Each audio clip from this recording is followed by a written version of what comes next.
কত নেই? 1000। কি আছে গাড়িতে? কি আছে গাড়িতে? কোন থানা নেবে টাকা? মোল্লালপুর। কে নেয় টাকা? পুলিশ। এই টাকা নিচ্ছে বালির গাড়ি থেকে, লরি থেকে। আমাদের কাছে ছবি আছে তো। কোথায়? ছবি আছে তো আমাদের কাছে।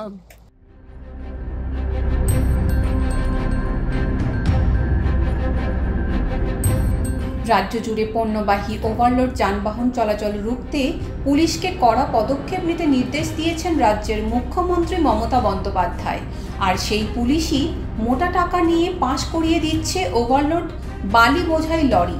শুধু রাতের অন্ধকার নয়, প্রকাশ্য দিনের আলোতেও বীরভূমের বিভিন্ন রাস্তায় চলছে বালি বোঝাই ওভারলোড লরি। বীরভূম জেলা পুলিশ সুপার রাজনারায়ণ মুখোপাধ্যায় মাস 4 আগে বীরভূমের রাজ্য ও জাতীয় সড়কের উপর কোনো পুলিশের গাড়ি থাকবে না বলে নির্দেশ দিয়েছিলেন। তারপরেও বীরভূমের রাজ্য ও জাতীয় সড়কের উপর বিভিন্ন এলাকায় পুলিশের ভ্যান দাঁড়িয়ে থাকছে।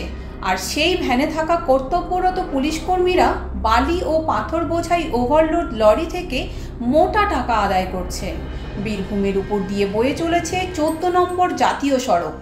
সেই জাতীয় সড়কের উপর পড়ে সিউড়ি, মোহাম্মদবাজার, মল্লারপুর, মারগ্রাম ও নলহাটি থানা। বীরভূমের প্রতিটা থানা এলাকায় জাতীয় সড়কের ধারে দাঁড়িয়ে থাকছে পুলিশের ভ্যান। জাতীয় সড়কের উপর দিয়ে ওভারলোড বালি ও পাথর বোঝাই এক একটি লরি থেকে 1000 টাকা করে তোলা আদায় করছে পুলিশ কর্মীরা।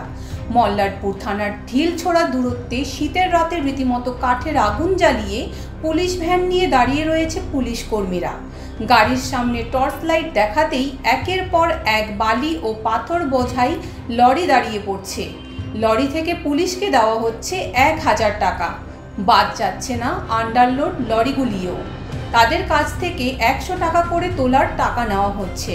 সিউড়ি থেকে বালি বোঝাই করে মোরগ্রাম পর্যন্ত একটি বালি বোঝাই লরির চালককে পুলিশকে দিতে হচ্ছে 5টি থানায় 5000 টাকা। পুলিশের সেই তোলার টাকা বহন করতে হচ্ছে বালির সাধারণ ক্রেতাদেরকেই।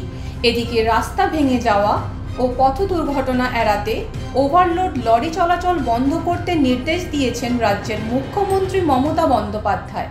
সেই নির্দেশকে বুড়ো আঙুল দেখিয়ে টাকা নিয়ে ওভারলোড লরি পাস করাচ্ছে পুলিশ। বীরভূম থেকে রাজীব সিং এর report, U Bangla TV. U Bangla TV হৃদয় ছুঁয়ে যায়।